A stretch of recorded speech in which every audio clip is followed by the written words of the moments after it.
Good morning बच्चों। आज हम देखेंगे गृह विज्ञान कक्षा 12 का बहुत ही महत्वपूर्ण सा टॉपिक विशिष्ट बालक। ठीक है, विशिष्ट बालक जिसको असाधारण बालक भी कहा जाता है, उसके अंदर अपन देखेंगे शारीरिक रूप से असक्षम बालक। ठीक है, तो चलिए इसको समझते हैं टॉपिक को। पहली बात है, जितने भी आपको वीडियोस समझाए जा रहे हैं, जो बनाए जा रहे हैं, उनको कॉपी पे नोट डाउन कीजिएगा। ठीक है, तो चलिए पहली बात है प्यारे बच्चों, विशिष्ट बालक। जो विशिष्ट बालक होते हैं इनको असाधारण बालक भी कहा जाता है। क्या कहा जाता है? असाधारण बालक। विशिष्ट बालक के अंतर्गत स्पेशल चाइल्ड आते हैं। ठीक है, अब अपन समझते हैं कि वे बालक जो कि शारीरिक, मानसिक, सामाजिक, बौद्धिक रूप से सामान्य बच्चों से भिन्न होते हैं, उसे अपन विशिष्ट बालक की श्रेणी के अंतर्गत समझते हैं। ठीक है, आपको ये पता है कि जब बालक का जन्म होता है उस समय कुछ बालक में शारीरिक भिन्नता होती है, कुछ में कुछ अलग तरीके की होती है। इस प्रकार जन्म के समय प्रत्येक जो बालक होता है या बालिका होती है, वो शारीरिक, मानसिक, बौद्धिक रूप से सबसे डिफरेंस होता है। इसीलिए अपन कहते हैं कि जो विकास होता है, डेवलपमेंट होता है, वो व्यक्तिगत होता है। व्यक्तिगत मतलब व्यक्ति विशेष के अकॉर्डिंग ही होता है। ठीक है, तो एक बार नोट डाउन कर लेते हैं अपन कि वे बालक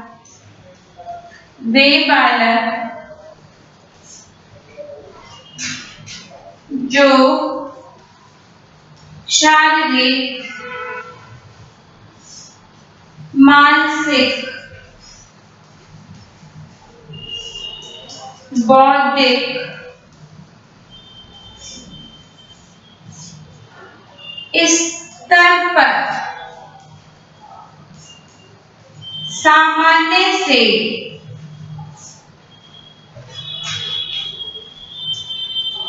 भिन्न होता है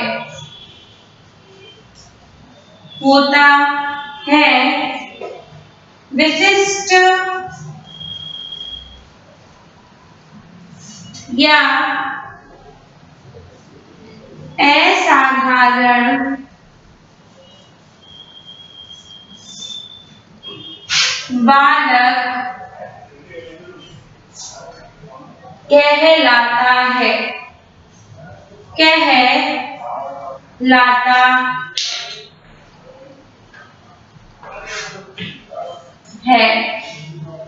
अपन इसको समझते हैं डेफिनेशन को। तो ये बोलना चाहता है कि विशिष्ट बालक या असाधारण बालक वे बालक होते हैं। पहली बात ये होती है प्यारे बच्चों, मैंने आपको बताया था कि सामान्य जो बच्चा होता है उसकी बुद्धि लब्धि मतलब IQ लेवल वो कितना होता है? 100 से 110 होता है। परंतु विशिष्ट बालक वे होते हैं जिनकी बुद्धि लब्धि 100 से या तो कम होगी या फिर 100 से ज्यादा होगी। ठीक है, पॉइंट टू बी नोटेड कि 100 से या तो कम होगी या 100 से ज्यादा होगी। अब आपके माइंड में हमेशा ये बात आती होगी कि विशिष्ट बालक या असाधारण बालक सामान्य से भिन्न है, तो अब नॉर्मल चाइल्ड हो गए। ठीक है, तो आपके माइंड में सिर्फ यही बात घूम रही होगी कि वे बालक जो अपंग है या फिर गूंगे हैं, बहरे हैं, मानसिक विक्षिप्त है, मेंटल रिटायर्ड है। ठीक है, इस तरीके के बच्चे विशिष्ट बालक के अंतर्गत आते हैं। पर ऐसा नहीं है प्यारे बच्चों, विशिष्ट बालक के अंतर्गत वे बालक आते हैं जो फिजिकल, मेंटल, बौद्धिक लेवल पर सामान्य से भिन्न होते हैं। ठीक है, तो सामान्य से भिन्न के अंतर्गत क्या होता है?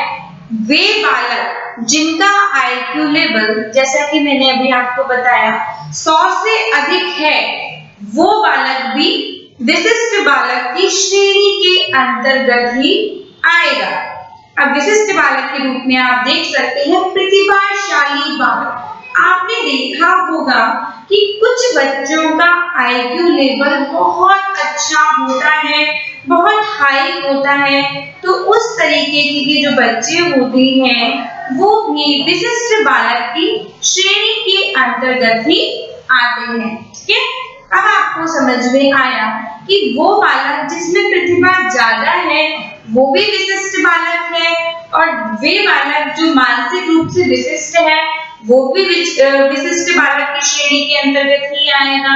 जो शारीरिक रूप से असक्षम है, अभी वर्ड आपके माइंड में आ रहा होगा, तो अपन इसको समझते हैं ना।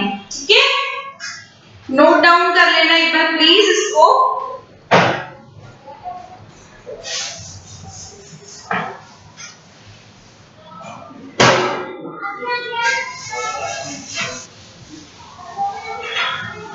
अब अपन यहाँ पे देख रहे हैं, अपन सारे पॉइंट टू पॉइंट समझते चलेंगे।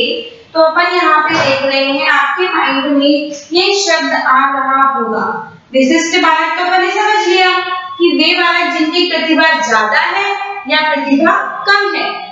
ठीक है, दोनों ही किस श्रेणी के अंतर्गत आएंगे? विशिष्ट बालक के अंतर्गत आएंगे। ठीक है, एक गलती त्रुटि अधिकतर बच्चे करते हैं कि उनके माइंड में ये रहता है कि मैडम विशिष्ट बालक खाली वो होगा जो कि शारीरिक रूप से असक्षम होगा या फिर मानसिक रूप से असक्षम होगा। परंतु प्यारे बच्चों, ऐसा नहीं है। मैंने आपको बताया कि विशिष्ट श्रेणी के अंतर्गत शारीरिक, मानसिक के साथ साथ बौद्धिक। बौद्धिक का मतलब होता है मेंटल लेवल। अभी मैंने आपको बोला कि प्रतिभाशाली बालक है। ठीक है, अब जब बालक प्रतिभाशाली है, बहुत अच्छी क्वालिटीज है, वो बहुत जल्दी मैथ सॉल्व कर लेता है। ठीक है, तो ऐसी कंडीशंस के अंदर क्या होता है, वो सामान्य से ज्यादा इंटेलिजेंट है। उसकी सोचने विचारने की, तर्क वितर्क की शक्ति और संज्ञानात्मक विकास की शक्ति सामान्य से अधिक है। ठीक है, तो वो जो बालक है उसका बौद्धिक विकास ज्यादा है, और वो सामान्य से बच्चा, जो सामान्य नॉर्मल बच्चा होता है, जैसे कि आप हैं और आपकी कक्षा में कोई प्रतिभाशाली बालक भी होगा। ठीक है, तो उस तरीके के जो बच्चे होते हैं वो इस श्रेणी के अंतर्गत आते हैं।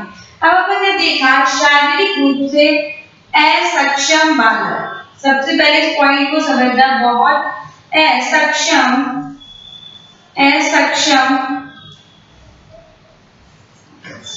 बालक। ठीक है, शारीरिक रूप से असक्षम बालक का मतलब क्या होता है कि वह बालक जो कि फिजिकल रूप से सामान्य बच्चों से अलग होता है। फिजिकल रूप से क्या होता है? सामान्य बच्चों से क्या होता है? भिन्न होता है। ठीक है, दोबारा लिख देती हूँ, थोड़ा सा ब्लर दिख रहा है।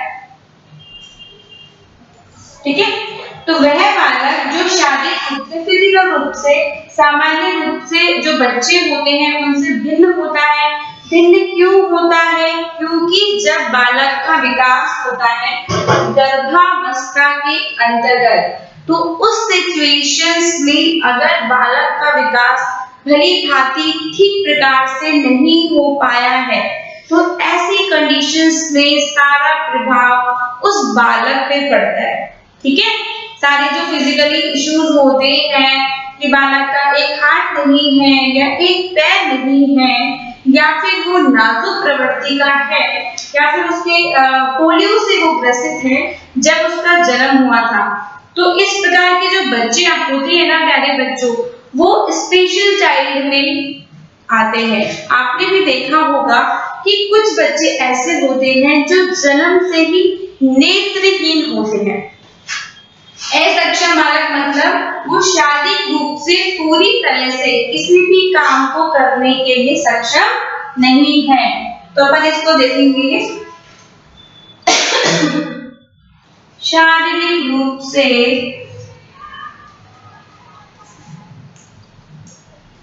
किसी भी काम को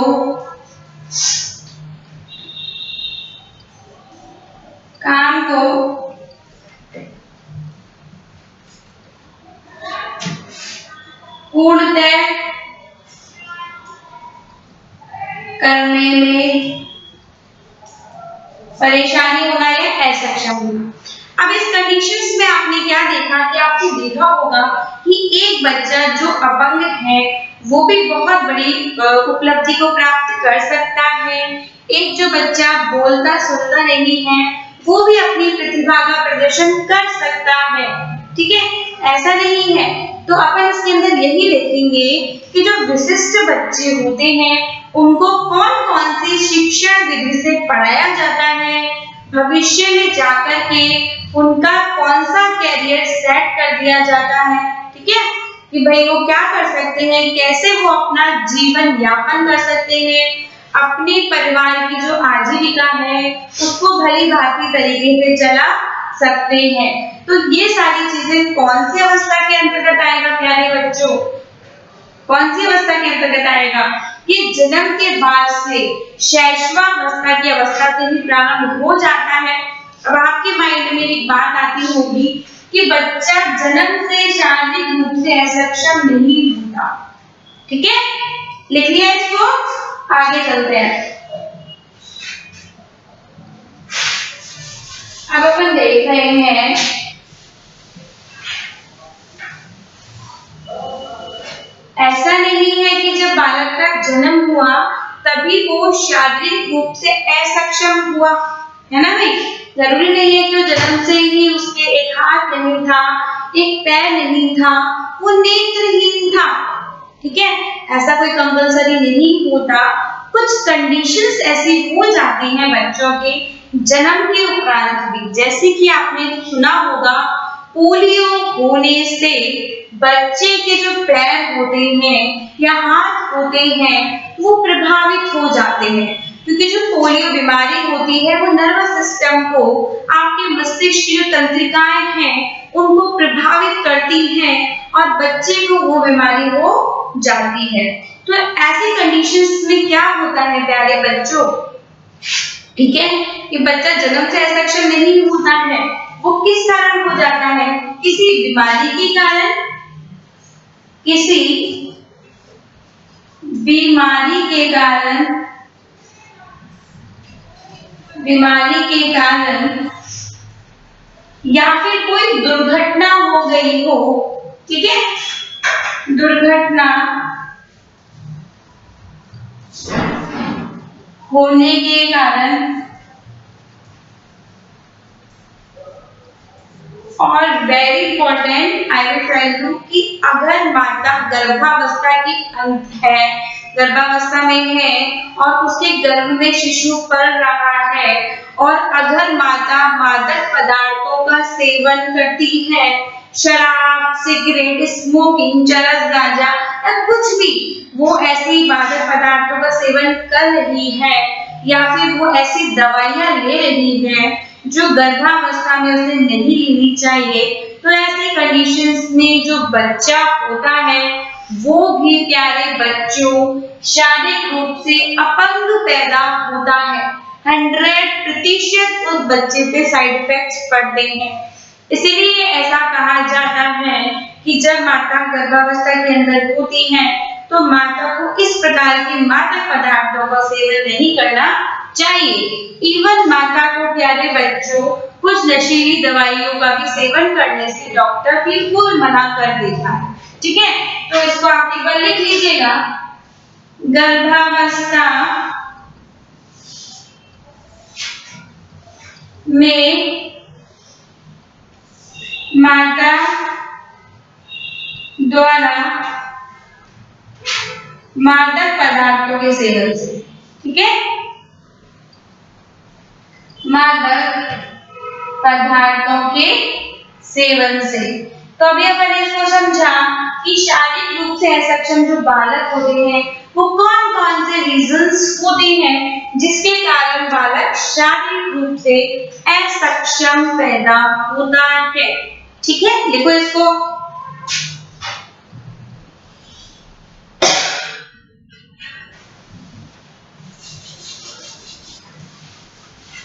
अब अपन आगे चलते हैं और नहीं लिखा हो तो पॉज करके लिख लेना। आप सभी से निवेदन है कि कृपया करके कॉपी में काम कीजिए और मुझे दिखाइए, तभी आप अच्छे अंक प्राप्त कर सकते हैं कक्षा 12। ठीक है, व्हाट्सएप का जो ग्रुप है उस पर आप भेज सकते हैं। फिर हम नेक्स्ट देखते हैं कि बालक के जन्म से भी विकृति दोष का होना।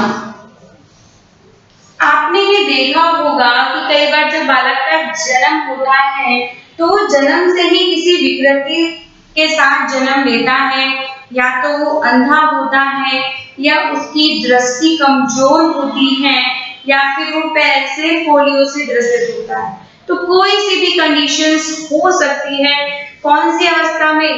ये कोई सी भी अवस्था में हो सकता है, किशोरावस्था में, बाल्यावस्था में, वृद्धावस्था में, किसी भी कंडीशंस के अंतर्गत आ जाता है। ठीक है, अब अपन आगे चलते हैं प्यारे बच्चों।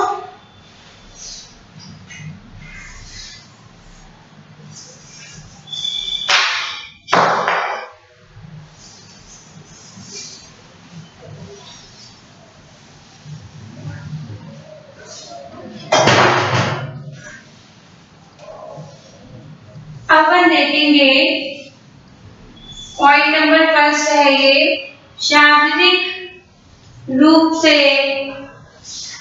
असक्षम बालकों के प्रकार। ठीक है, तो सबसे पहले अपन देखेंगे कि इसके अंतर्गत कौन आता है और कौन सी श्रेणी के अंतर्गत उसको डिवाइड किया जाता है। तो पहला अपन इसके अंतर्गत आता है अंधे एवं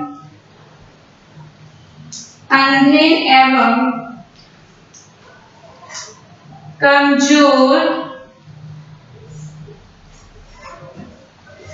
नजर वाले बालक। ठीक है, अंधे एवं कमजोर नजर वाले बालक। तो प्यारे बच्चों, अंधे एवं कमजोर नजर वाले जो बच्चे होते हैं तो आप उनको कौन सी शिक्षण पद्धति से पढ़ाएंगे? ठीक है, और दूसरी बात, उनको कौन सी शिक्षण पद्धति से पढ़ाया जाता है? बोर्ड में 2018 में भी क्वेश्चन आ चुका है और एक क्वेश्चन आ भी जाता है कि अंधे जो बालक होते हैं उनको कौन सी शिक्षण पद्धति से पढ़ाया जाता है। तो आप देखेंगे अंधे बालकों को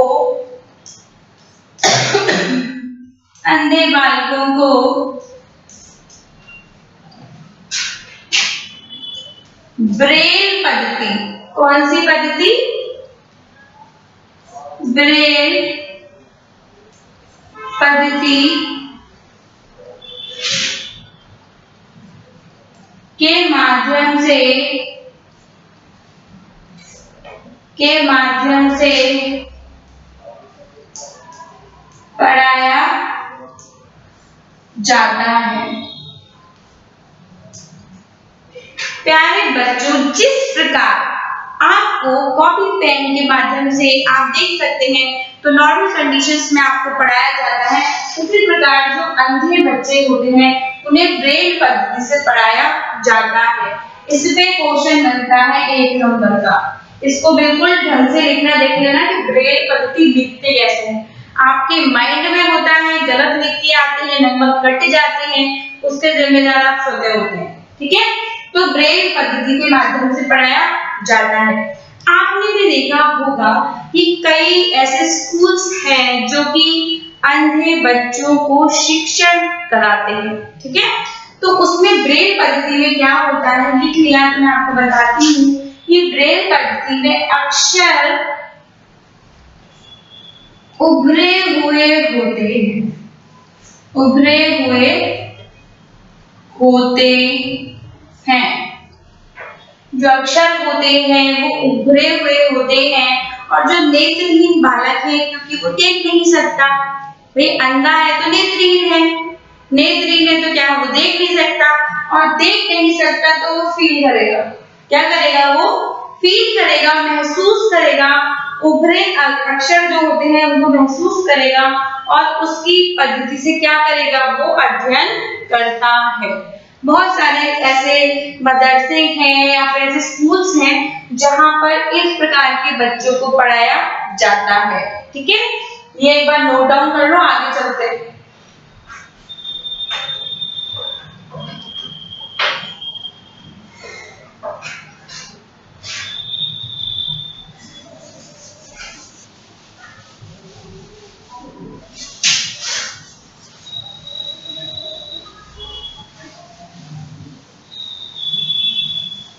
फिर अपन नेक्स्ट देखते हैं कि जो अंधे बालक होते हैं उन्हें कुछ बातों का ज्ञान कराना बहुत ही जरूरी होता है, क्योंकि वो देख नहीं पाते, उन्हें महसूस के माध्यम से सिखाया जाता है।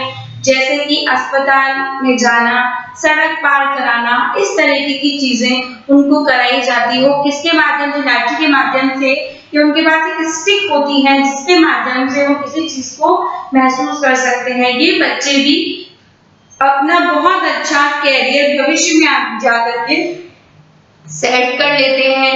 ये कौन कौन से फील्ड में चले जाते हैं अंधे बच्चे, ये संगीत में, संगीत के बहुत सारे जने मैंने ऐसे देखे हैं जो कि अंधे होते हैं और संगीत के वो बहुत अच्छे टीचर बन जाते हैं। वाद्य यंत्र बजाने में, माला पिरोने में, ठीक है, या फिर छोटी छोटी चीजों को बनाने में, टोकरियां बनाने में। एक बात मैं आपको बताती हूँ, वो देख नहीं सकते पर वो महसूस कर सकते हैं और महसूस करते करते वो अपना जीवन इसी प्रकार यापन कर लेते हैं। और सरकार ने भी इस प्रकार के जो बच्चे होते हैं उन्हें विभिन्न प्रकार की सुविधाएं प्रोवाइड कर रही हैं जिसके माध्यम से वो अध्ययन कर सकते हैं।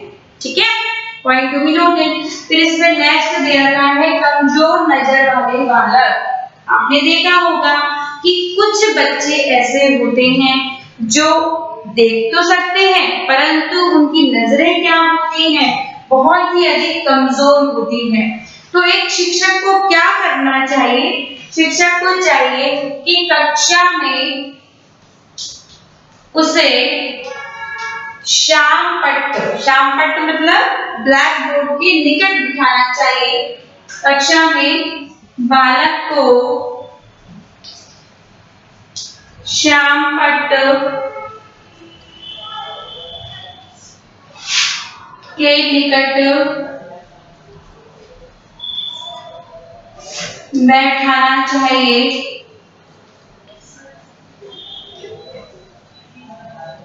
ठीक है, श्याम पट्ट के निकट क्यों बिठाएंगे, श्याम पट्ट के निकट बिठाएंगे तो वो बच्चा अच्छे से उन शब्दों को देख पाएगा, समझ पाएगा। और दूसरी बात, जो अक्षर अध्यापक ब्लैक बोर्ड पे लिख रहा है, कमजोर नजर वाले बच्चों के लिए उनका आकार सामान्य से बड़ा होना चाहिए। तो आप इसमें लिखेंगे अक्षर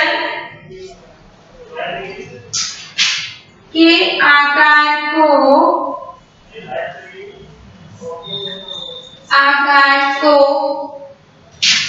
सामान्य से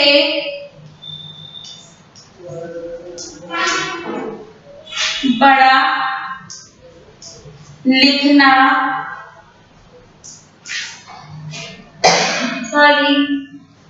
चाहिए ताकि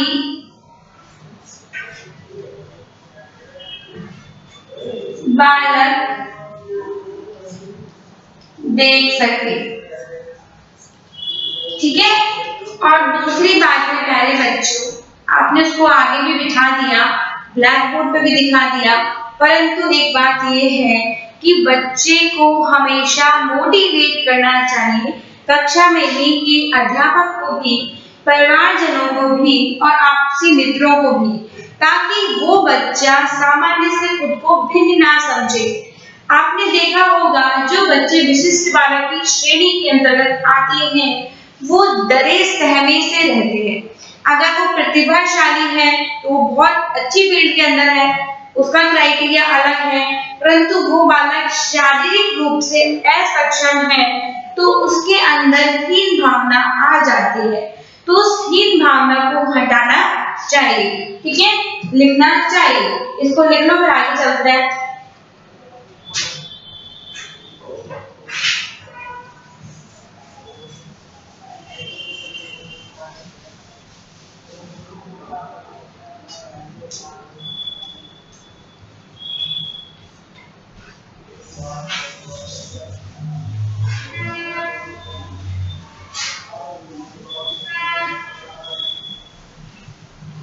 फिर नेक्स्ट बात है प्यारे बच्चों, जो कमजोर नजर वाले बच्चे होते हैं उन्हें कमजोर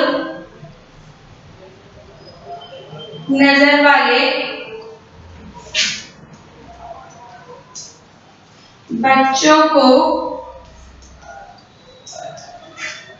चिकित्सक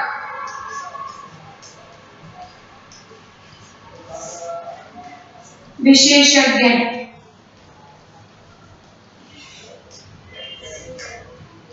नेत्र वाला है ना, आई स्पेशलिस्ट, नेत्र विशेषज्ञ को दिखाना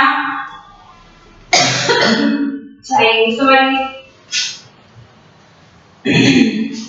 है ना।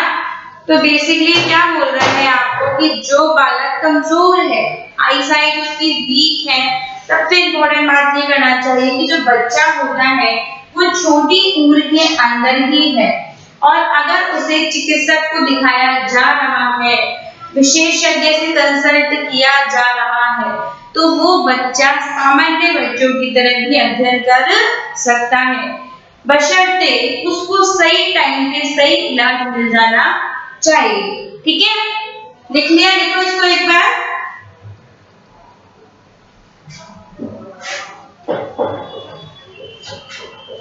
फिर नेक्स्ट अपन देखते हैं प्यारे बच्चों,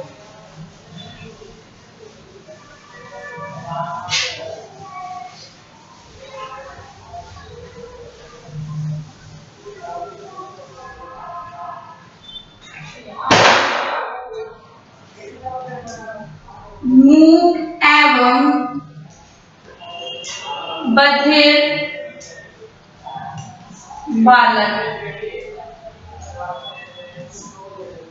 मूक एवं बधिर बालक का मतलब क्या होता है? वे बालक जो सुन नहीं सकते, बोल नहीं सकते, वो बालक मूक एवं बधिर बालक के अंतर्गत आते हैं। ठीक है, तो अपन देखेंगे कि वे बालक जो बोल एवं सुन नहीं सकते,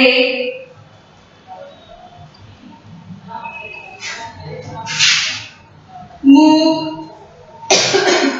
एवं बधिर बालक कहलाते हैं, बालक कहलाते हैं, कहलाते हैं।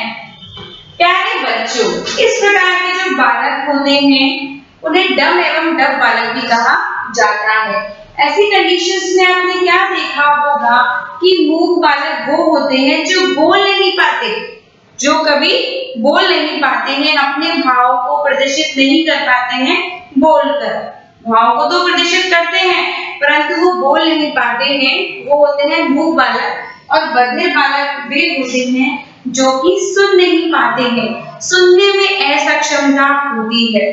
इस प्रकार के जो बालक होते हैं वो जन्म से भी हो सकते हैं, दुर्घटना के कारण भी हो सकते हैं, या फिर किसी बीमारी के कांटेक्ट में आकर भी उन बालकों में ये बीमारी हो सकती है। ठीक है, फिर नेक्स्ट अपन इसको देखते हैं कि मूक एवं जो बधिर बालक होते हैं, आपने भी देखा होगा, इसका एक स्कूल है यहाँ पर नारायण सिंह सर्किल पे, वहां पर इस प्रकार के बच्चे अध्ययन करते हैं और उन्हें पढ़ाया जाता है। ठीक है, और पढ़ करके वो स्वयं का व्यवसाय स्थापित करते हैं। कौन से देखिए, तो कौन सी पद्धति से पढ़ते हैं ये? मूक एवं बधिर बालक को ओष्ठ पद्धति पद्धति। ओस्ट पद्धति का मतलब क्या होता है? लिप्सिंग मेथड। क्या होता है? लिप्सिंग मेथड। ये भी इंपॉर्टेंट है। आप कंफ्यूज कहाँ हो जाते हैं? पिछली पद्धति में मैंने बताया अंधे बच्चों को ब्रेल पद्धति से पढ़ाया जाता है और मूक बधिर बालक को ओस्ट पद्धति से पढ़ाया जाता है। कंफ्यूजन यहाँ पे आता है कि उसमें एग्जाम में क्वेश्चन आता है कि अंधे बच्चों को कौन सी पद्धति से पढ़ाया जाता है, तो आप वहां पर लेके आते हैं, क्या लिख के आ जाते हैं? ओस्ट पद्धति। ठीक है। और ये मूक व बधिर बालक को कौन सी पद्धति से पढ़ाया जाता है? ब्रेल पद्धति से। पर इसको याद कीजिए इसी के साथ इंटररिलेटेड करके।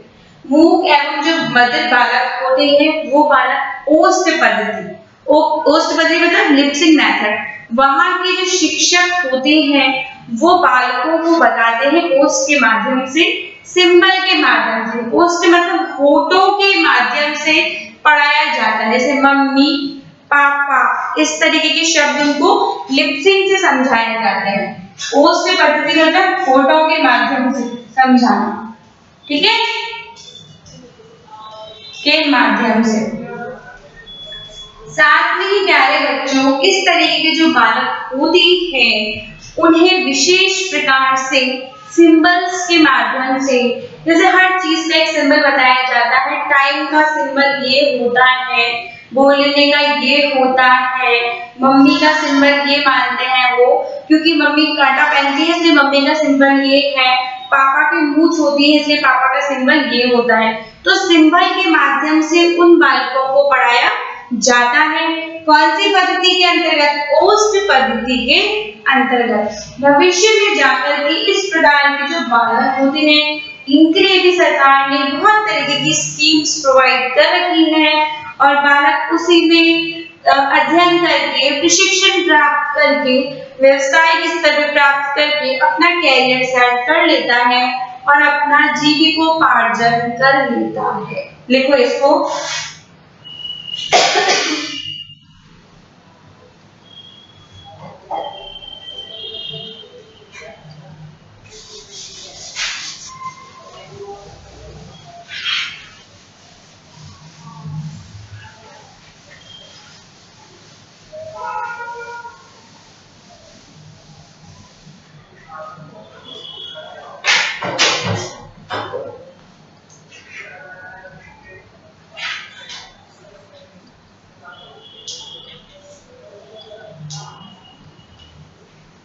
नेक्स्ट है अपना अपंग बालक। वह बालक जो कि जिसके भी पैर की मांसपेशियां भली भांति पूर्वक काम नहीं करती हैं, वो अपंग बालक की श्रेणी के अंतर्गत आता है।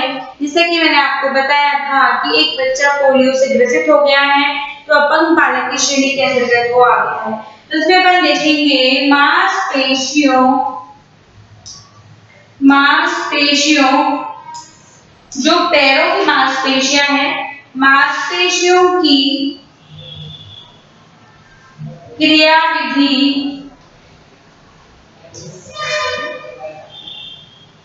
ठीक प्रकार से ना होने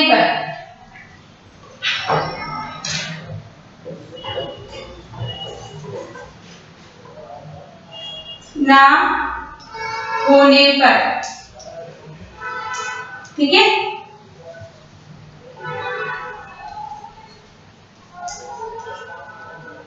तो अपन ने देखा कि अपंग बालक वे है जिसमें पैरों की जो मांसपेशियां हैं उनकी क्रियाविधि है, मतलब मांसपेशियां जो मसल्स होती है, आपको पता है कि जब बालक का जन्म होता है तो वो लेटा रहता है, फिर वो खड़ा होता है, ठीक है, फिर वो बैठता है, फिर खड़ा होता है, फिर दौड़ने लग जाता है। तो अगर बालक की मांसपेशियां हैं जो पैरों की वो पूरी तरह से क्रियान्वित नहीं होंगी तो क्या होगा? बालक अपंग बालक होता है। अपंग बालक का क्या होता है? जन्म होता है और समाज में वह व्हील चेयर पे चलता है। देखा है आपने कि व्हील चेयर पे चलता है, दूसरों पर बेस्ड होता है अपने सारे कार्य के लिए, ठीक है। तो इस प्रकार के जो बालक होते हैं उन्हें कुछ बातों की चीजें दी जाती है। इस तरह के बालक को खेल कूद माध्यम से आपने देखा होगा, माध्यम से सामान्य करना डॉक्टर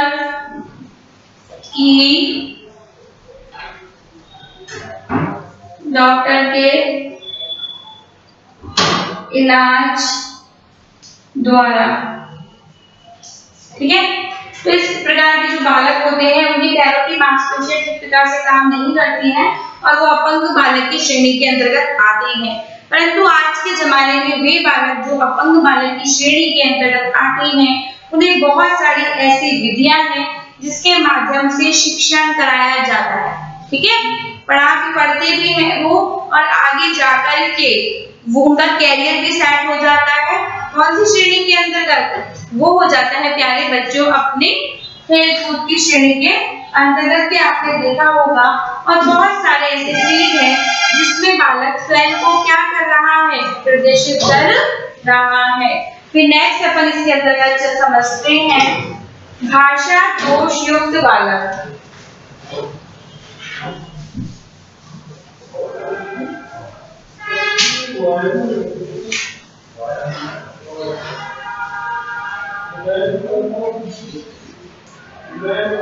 फोर्थ पॉइंट है भाषा दोष युक्त बालक। अपन समझ रहे हैं असक्षम बालक। और फिर फोर्थ है अपना भाषा दोष युक्त बालक जिसमें वाणी का विकार होना, वाणी का विकार, हकलाना, तुतलाना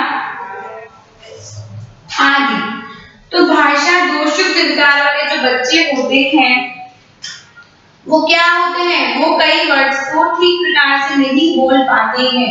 तो ऐसी कंडीशंस में क्या करना चाहिए, एक शिक्षक को, माता पिता को, सबसे पहले तो माता पिता को ये चाहिए कि वो बच्चे को डॉक्टर को दिखाए और कंसल्ट करे, क्योंकि आजकल स्पीच थेरेपिस्ट बहुत सारे होते हैं जो बच्चे के इस प्रकार का जो विकार होता है, दोष युक्त विकार होता है, वो उसको कम उम्र में ही समाप्त कर देते हैं या फिर हटाने का प्रयास कर देते हैं, ठीक है। ये बहुत इंपॉर्टेंट होता है।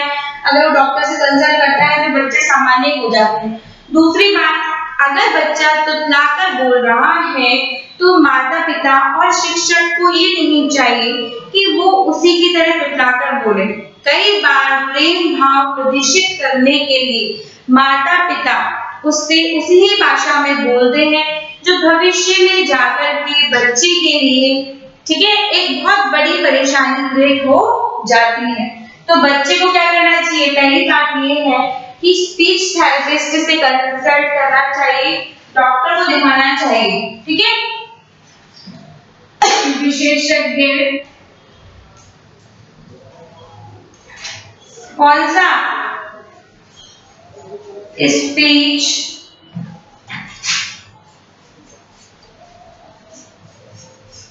थेरेपिस्ट, ठीक है। स्पीच थेरेपिस्ट को दिखाया या फिर आप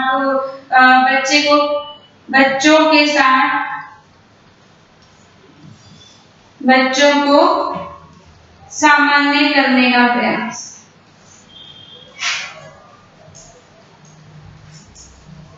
ये बहुत इंपॉर्टेंट सी बात है कि अगर माता पिता या शिक्षक भी चाहे और बच्चा तुतला रहा है और वो बच्चे की तरह ना तुतला के बोले और वो प्रयास करे कि बच्चा सही वर्ड बोल सके, तो बच्चे का जो दोष होता है वो बहुत जल्दी जा सकता है। हमारे स्कूल्स में भी ऐसे बच्चे हैं जो इस तरीके की प्रॉब्लम से, सिचुएशन से छोटी उम्र में वो देखे गए हैं, परंतु धीरे धीरे अगर अध्यापक प्रयास करता है, माता पिता प्रयास करते हैं, परिवारजन प्रयास करते हैं तो बच्चे का ये विकार दूर किया जांचता है और जो बालक के अंदर शारीरिक रूप से असक्षमता आ रही है उसको धीरे धीरे सॉल्व किया जा सकता है।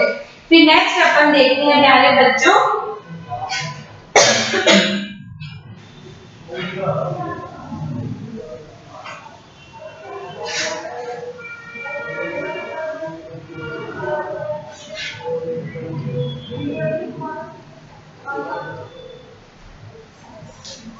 नाजुक बालक। तो नाजुक बालक क्या होता है कि वे बालक जो शारीरिक रूप से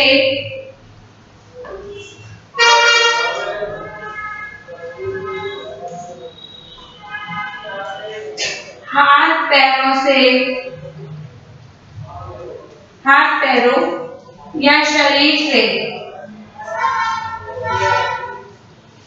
कमजोर होते हैं।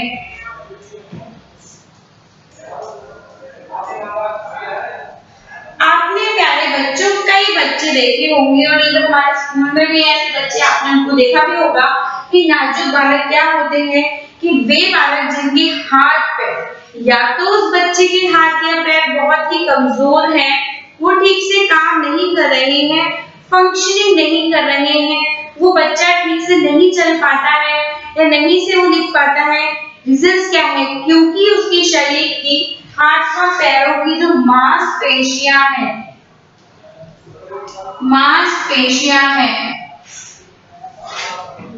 का पूर्णतः विकसित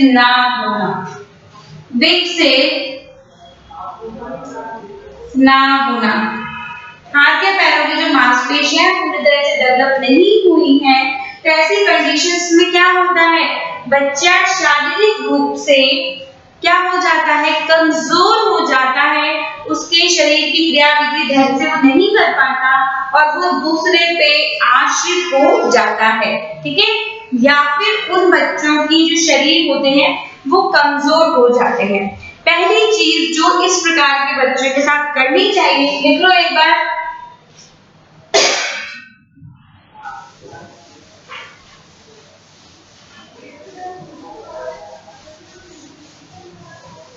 पहली चीज वही है कि आप इनको थेरेपी देके नॉर्मल कर सकते हो या फिर इस प्रकार के बच्चों को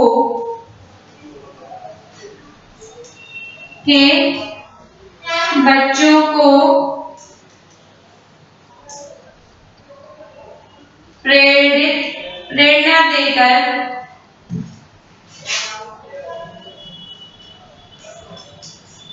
खिलौने बनाना सिखाना,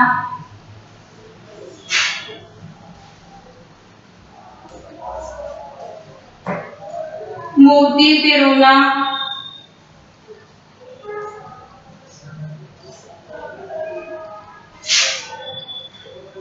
अन्य प्रशिक्षण कार्य द्वारा व्यवसायिक